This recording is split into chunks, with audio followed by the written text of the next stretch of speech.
Pemirsa, satu hari lagi langit Jakarta bakal semarak oleh atraksi puluhan pesawat canggih TNI Angkatan Udara memperingati HUT RI ke-81. Nantinya akan ada sejumlah manuver baru yang akan siap meramaikan hari ulang tahun Indonesia.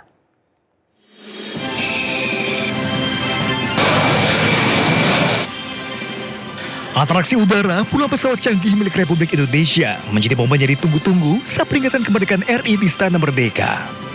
Dan tahun ini di usia ke-81, TNI Angkatan Udara kembali memamerkan alutsista kebanggaan di langit Jakarta. Sejumlah persiapan terus dimatangkan melalui sejumlah gladi di landasan udara Halim Perdana Kusuma. Nantinya di HUT ke-81 RI, sejumlah atraksi flypass hingga akrobatik udara akan disuguhkan. Puluhan penerbang TNI terlatih akan ikut terlibat dalam manuver pesawat membentuk formasi khusus di udara. Nantinya sebanyak 81 alutsista udara terlibat dalam atraksi flypass HUT ke-81 RI, termasuk penampilan perdana jet tempur terbaru Dassault Rafale. Ada beberapa manuver yang berbeda, diikuti juga dengan kesiapan pesawat yang dimiliki oleh TNI AU, di mana kita sudah diperkuat dari A400 maupun Rafale, sehingga manuver maupun formasi yang dilaksanakan cukup berbeda dari tahun lalu, dan ada penambahan beberapa manuver-manuver yang cukup signifikan, terutama untuk kegiatan di Hajiton maupun formasi dengan pesawat baru yaitu A400 maupun Rafale. Kemudian tantangan sendiri untuk cuaca memang cukup menjadi concern kita, baik itu visibility, karena ketika cuaca tidak baik, visibility menurun, maka akan cukup sulit kita akan melaksanakan kegiatan flypass.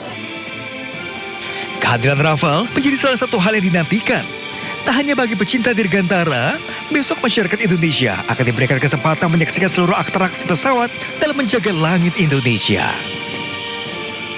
Dari Jakarta, Tim Liputan iNews melaporkan. Pemirsa, 76 anggota pasukan pengibar bendera pusaka Paskibraka 2026 dikukuhkan di Istana Negara Jakarta. Seluruh anggota Paskibraka ini akan bertugas pada upacara HUT ke-81 Republik Indonesia di Istana Merdeka, Jakarta esok hari.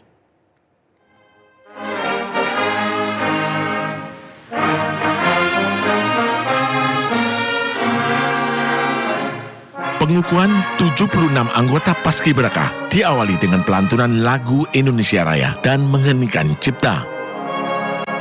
Kemudian dilanjutkan dengan pembacaan ikrar oleh Kepala BPIP Yudian Wahyudi yang diikuti seluruh anggota Paskibraka. Yulita Rista Lestari, anggota Paskibraka dari Kalimantan Timur, menjadi perwakilan dalam pengukuhan ini. Julita memegang bendera merah putih ditaruh di dada kanan selama membacakan ikrar. Adik-adik calon pasukan pengibar bendera pusaka tingkat pusat. Aku mengaku. Bertumpah darah satu. Bertumpah darah satu. Tanah air Indonesia. Tanah air Indonesia. Hadir dalam pengukuhan Mensesnek Prasetyo Hadi, Menko Polkam Jamari Kaniagu, Mendiktek Saintek Brian Yuliarto, dan Seskap Teddy Indra Wijaya. Hadir juga Panglima TNI Jenderal Agus Subianto, Kapolri Jenderal Listio Sigit Prabowo, Wakil Panglima TNI Jenderal Tandi Budi Revita, serta jajaran pimpinan BPIP. Sebagai tanda pengukuhan Paskibraka, Gibran secara simbolis menyematkan lencana merah putih Garuda dan pemasangan kendit kepada pemimpin upacara.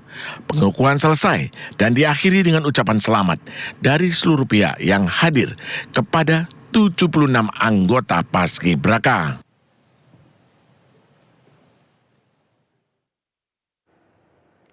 Pemirsa, seorang siswi sekolah rakyat asal Polewali Mandar, Sulawesi Barat berhasil lolos sebagai pasukan pengibar bendera pusaka atau Paskibraka tingkat nasional. Ismi Ulfaida menjadi satu-satunya anggota Paskibraka nasional yang berasal dari sekolah rakyat.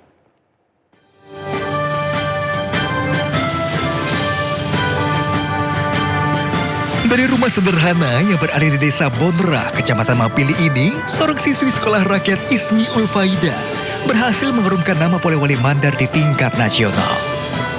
Rasa bangga tak terkira juga dirasakan keluarga. Meski ayah hanya seorang buruh tani, keterbatasan ekonomi tidak menyurutkan semangat Ismi untuk berprestasi. Dengan prestasi ini, baik Ismi dan kedua orang tua kini memiliki tekad semakin kuat untuk menggapai cita-cita menjadi seorang poluan. Nggak tahu itu perasaanku, bagaimana senang rasanya. Pokoknya nggak tahu itu perasaanku. Terus bangga juga Bu? Bangga sekali Kak, terharu. Sering Kak itu menangis tapi bagaimana itu perasaanku. Karena tidak pernah disangka-sangka sebelumnya. Iya, tidak pernah sangka-sangka begini anakku.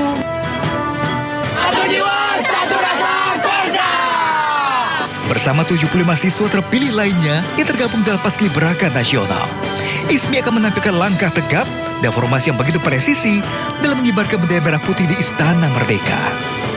Sebetulnya saya juga nggak nyangka Kak, karena bisa sampai di tingkat nasional, karena saya cuma targetnya provinsi, lulus tingkat kabupaten ke tingkat provinsi, dilanjut dengan verifikasi tingkat pusat.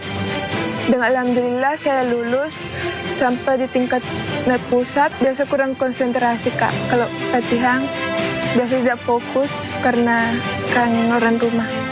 Cuma nangis di kamar Kak, terus tenangin diri, ingat wajah orang tua.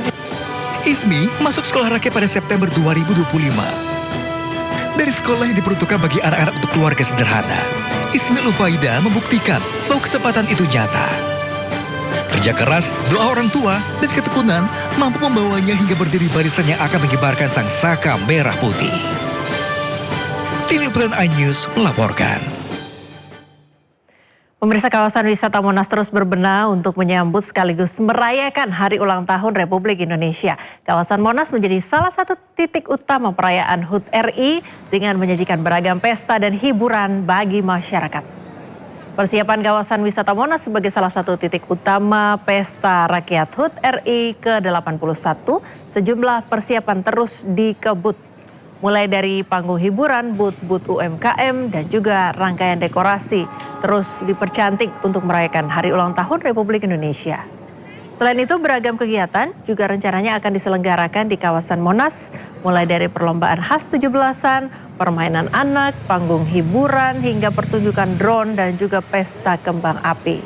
Seluruhnya disiapkan untuk menghibur masyarakat yang hadir. Selain itu, ratusan UMKM juga turut berpartisipasi dalam perayaan HUT RI esok hari. Kemeriahan perayaan Hari Ulang Tahun Republik Indonesia ke-81 juga digelar di Monas, Jakarta. Pemirsa, untuk mengetahui seperti apa persiapan kemeriahan perayaan HUT RI di sana, sudah ada rekan Ahmad Muharlin. Selamat siang Muharlin, seperti apa persiapan perayaan HUT RI esok? Iya, selamat siang Priska dan juga pemirsa. Untuk situasi di kawasan Monas ini sendiri, yang mana Monas ini menjadi salah satu titik utama yang menjadi pusat perayaan pesta rakyat untuk memperingati sekaligus merayakan Hari Ulang Tahun Republik Indonesia yang ke-81, di mana persiapan dan juga berbagai dekorasi tengah dikebut begitu untuk mempersiapkan perayaan Hari Ulang Tahun Indonesia yang jatuh pada hari Senin esok hari. Sejumlah rangkaian kegiatan juga nantinya akan disajikan di sepanjang kawasan Monumen Nasional ini sendiri, mulai dari nantinya ada berbagai macam kegiatan yang dihadirkan oleh di kawasan Monas ini sendiri, mulai dari perlombaan khas 17-an, kemudian ada permainan anak, wisata kuliner, pertunjukan kesenian budaya, dan ini tepat di belakang saya, Priska dan juga pemirsa, merupakan panggung utama yang terlihat cukup megah begitu. Nantinya di panggung ini akan ada sejumlah pertunjukan seperti konser musik, kemudian video mapping, dan juga ada pertunjukan lain seperti drone show, dan juga ada pertunjukan pesta kembang api. Dan selain itu, untuk masyarakat juga nih yang hadir pada besok untuk ikut merayakan atau berkunjung begitu ke kawasan Monas. Ini juga kawasan Monas menyediakan kuliner Nusantara gratis, yang mana ada sebanyak 12.000 UMKM yang turut berpartisipasi dalam meramaikan acara pesta rakyat untuk merayakan dan sekaligus memperingati Hari Ulang Tahun Republik Indonesia yang ke-81. Dan selain itu juga di sepanjang hari pada tanggal 17 Senin besok, selain sejumlah kegiatan yang ada di kawasan Monas sendiri, juga nanti pada malam harinya, tepat mulai pukul 19 sampai dengan pukul 23, akan ada rangkaian karnaval kendaraan hias yang dimulai dari kawasan Patung Kuda hingga menuju ke Bundaran HI, kemudian ke kawasan Sarinah hingga menuju ke kawasan Duku Atas. Dan selain itu, untuk mendukung lancarnya dan juga untuk mendukung kelancaran dari acara Pesta Rakyat yang mana pihak dari Dinas Perhubungan DKI Jakarta ini sudah menyediakan sebanyak 21 lokasi titik parkir untuk digunakan untuk para pengunjung yang tersebar di area kawasan Monas hingga Duku Atas, yang mana fasilitas parkir ini bisa menampung sebanyak 12.000 mobil, kemudian 8.000 motor dan juga 97 bus. Dan ini untuk tentunya untuk Anda khususnya warga Jabodetabek yang ingin berpartisipasi begitu untuk meramaikan sekaligus merayakan dan juga ikut bersenang-senang begitu, Anda bisa datang ke kawasan wisata Monas untuk menghabiskan waktu juga untuk merayakan hari ulang tahun Republik Indonesia yang ke-81 bersama dengan sejumlah warga yang lain, mana tentunya pertunjukan besok, berbagai acara besok ini tentunya sangat menarik dan patut khususnya Anda ini wajib begitu untuk datang ke kawasan Monas pada tanggal 17 besok hari. Priska. Ya, Muharlin, apakah ada informasi pintu mana saja yang dibuka untuk Monas di Pesta Rakyat dan juga jam berapa saja Pesta Rakyat ini bisa dikunjungi?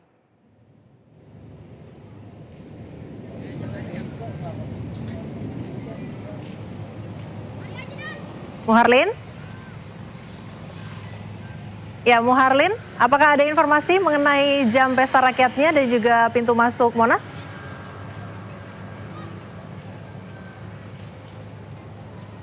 Baik, terima kasih rekan Muharlin. Kami nantikan informasi selanjutnya mengenai Pesta Rakyat ini dan selamat bertugas kembali.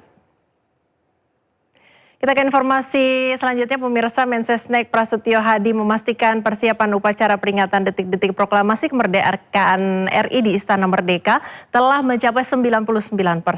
Seluruh rangkaian persiapan telah dievaluasi untuk memastikan pelaksanaan upacara berjalan dengan lancar.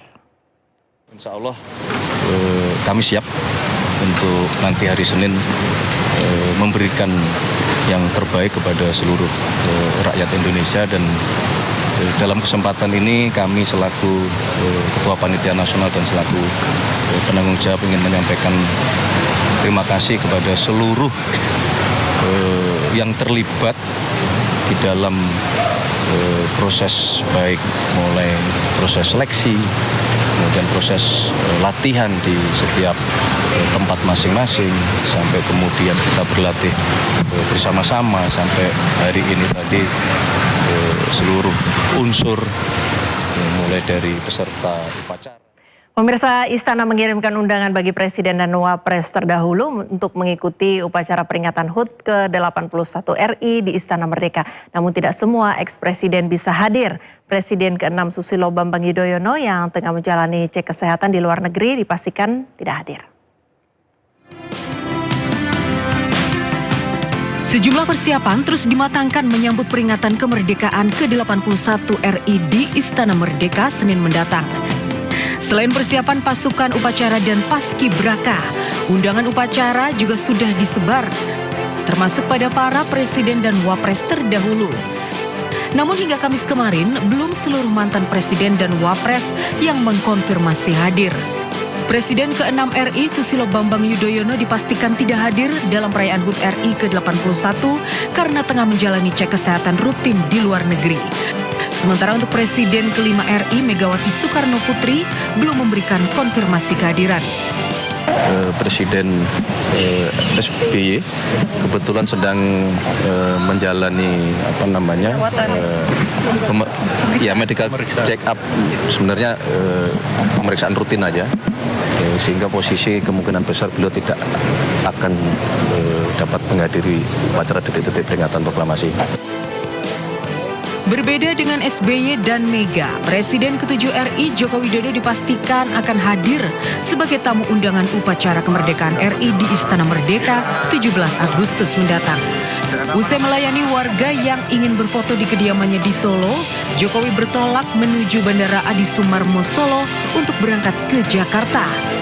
Di Jakarta, Jokowi akan menghadiri sidang tahunan MPR RI pada hari ini dan upacara peringatan kemerdekaan RI di Istana Merdeka Senin mendatang. Tim Liputan iNews melaporkan. Kita ke informasi selanjutnya, pemirsa. Presiden Prabowo Subianto menyebut bahwa upah buruh harian pengupas bawang sebesar Rp700.000 per kilogram. Pernyataan Presiden di sidang tahunan ini pun viral di media sosial.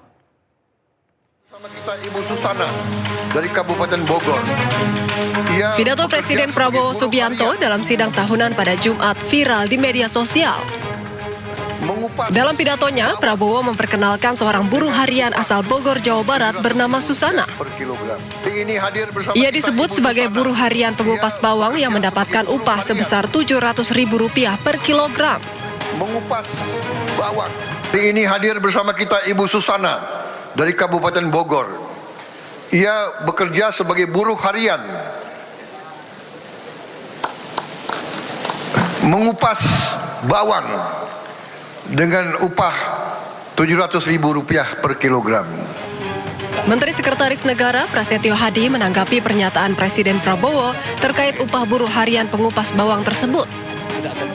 Ia mengatakan belum bisa memberikan penjelasan secara rinci dan akan segera memverifikasi lebih lanjut terkait kebenaran data tersebut. Nanti kita cek ya Pak. Yang kemarin kalau detailnya kita cek. Padahal harga bawang di pasar tradisional pada Agustus ini berkisar Rp35.000 hingga Rp40.000 per kilogram. Hingga kini publik pun masih mempertanyakan upah fantastis pengupas bawang tersebut. Tim Liputan iNews melaporkan. Ya pemirsa, dari informasi pengupas bawang Rp700.000 per kilogram, kita ke informasi selanjutnya. Presiden Republik Indonesia Prabowo Subianto menyatakan penghasilan ojek online naik 2 hingga 3 kali lipat setelah penetapan sistem bagi hasil baru antara aplikasi dan pengemudi ojek online.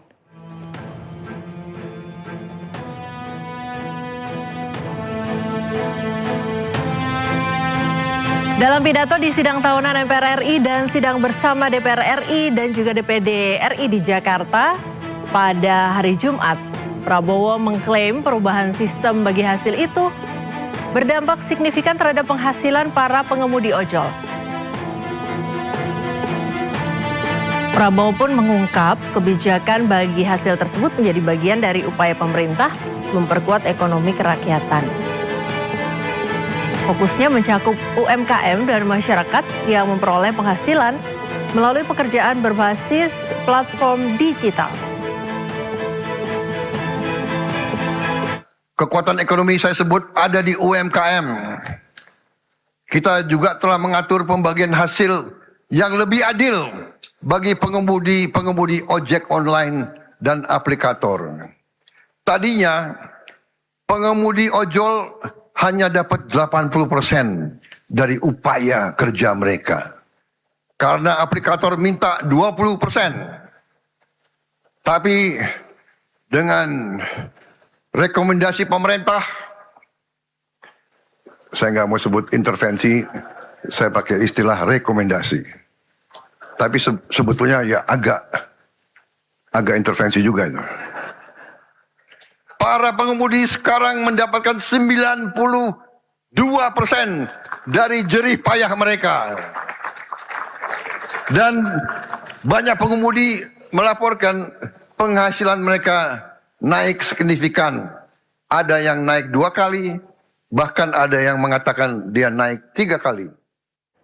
Presiden Prabowo Subianto mengklaim penetapan sistem bagi hasil baru antara aplikasi dan pengemudi ojek online berdampak pada naiknya pendapatan pengemudi ojol hingga 3 kali lipat. Namun sejumlah pengemudi ojol mengaku pendapatan mereka tidak mengalami perubahan sama sekali. Sama aja sih, cuman nggak ada ini aja, cuman nggak ada. Kalau dulu kan sekali perjalanan kita dipotong 3.000 tuh, sekarang udah nggak ada. Jadi kalau terkait pendapatan yang naik signifikan, ini udah signifikan atau belum nih Pak? Enggak sih. Pendapatannya masih sama? Sama. Kan? Berarti kalau sistem sebelumnya ini pembagian hasilnya berapa persen Pak? Bagian hasilnya sama, cuman kita setiap perjalanan tuh dipotong 3.000 dulu. Untuk ride aja? Enggak, untuk ride doang. Food sama express enggak. Itu tidak benar sama sekali, iya. Untuk terkait dengan pemotongan dari biaya aplikasi dan lain-lain itu 8% atau bagaimana sekarang? Kalau dibilang 8%, intinya dari argo dari pendapatan yang kita dapat sebelum-sebelumnya itu tidak ada perubahan sama sekali. Kita sebagai driver merasa belum ada perubahan yang signifikan, seakan-akan masih monoton, masih seperti itu aja. Karena potongan yang jelas, potongan aplikasi ini tidak jelas dan tidak transparan. Sedangkan kami driver, kita mau dari argo customer itu langsung dipotong 8%, sudah. Jangan ada jasa layanan, dipotong jasa aplikasi lagi dan lain-lainnya, totalnya jadi. Pemirsa, anggota DPD RI Alfian Syahbustami alias Komeng buka suara soal program makan bergizi gratis MBG yang pelaksanaannya tetap diteruskan. Sambil berkelakar, ia menyebut persoalan utama bukan pada programnya, tapi pada SDM yang mengelola program ini. Sebenarnya semua program presiden bagus, cuman yang kerjanya aja pada nggak benar. Makanya mudah-mudahan yang sekarang padar ya. Iya. Mudah-mudahan bagus, karena memang MBG bagus. Kopdes juga bagus, apalagi Komeng. Pemirsa, demi menarik diaspora berprestasi berkontribusi bagi tanah air, Presiden Republik Indonesia Prabowo Subianto mengusulkan adanya kewarganegaraan ganda secara terbatas. Usulan ini disampaikannya pada pidato dalam penyampaian RUU APBN 2027 dan nota keuangan di hadapan DPR. Izinkan dwi kewarganegaraan bagi talenta-talenta tertentu yang dibutuhkan oleh bangsa Indonesia. Indonesia memiliki jutaan diaspora. Di antara mereka terdapat ilmuwan yang hebat-hebat.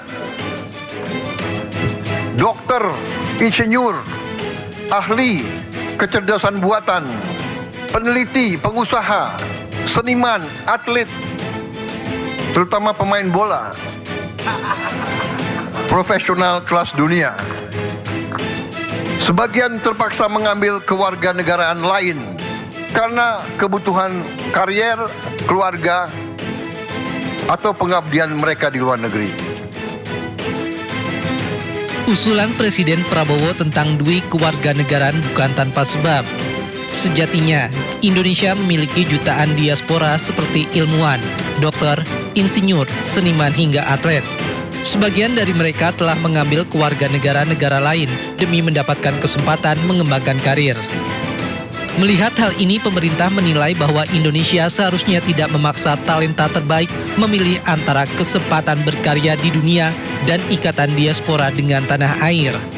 Karena itu, Prabowo ingin membuka opsi kewarganegaraan ganda secara terbatas bagi individu dengan talenta istimewa yang dapat memberikan sumbangsih bagi kepentingan nasional. Kita tidak boleh memaksa talenta terbaik Indonesia memilih antara kesempatan berkarya di dunia dan ikatan mereka kepada tanah air. Hari ini pemerintah akan mengajukan kepada sidang yang terhormat ini perubahan undang-undang untuk membuka kewarganegaraan ganda secara terbatas bagi mereka yang memiliki talenta istimewa. Skema ini nantinya tidak berlaku secara umum, melainkan pemerintah akan menentukan secara selektif dengan mempertimbangkan integritas calon penerima, aspek keamanan, kewajiban kepada negara, dan kepentingan nasional. Tim Liputan iNews melaporkan. Menteri Sekretaris Negara Prasetyo Hadi buka suara mengenai wacana kewarganegaraan ganda bagi talenta tertentu yang diusulkan oleh Presiden Prabowo Subianto. Prasetyo menegaskan wacana pemberian dwi kewarganegaraan itu masih sebatas gagasan yang perlu dikaji bersama. Prasetyo menyebut pemerintah belum menentukan skema maupun mekanisme penerapan kebijakan ini. Baru disampaikan sebagai sebuah pemikiran gitu, yang kemudian minta untuk mari kita kaji bersama-sama ini.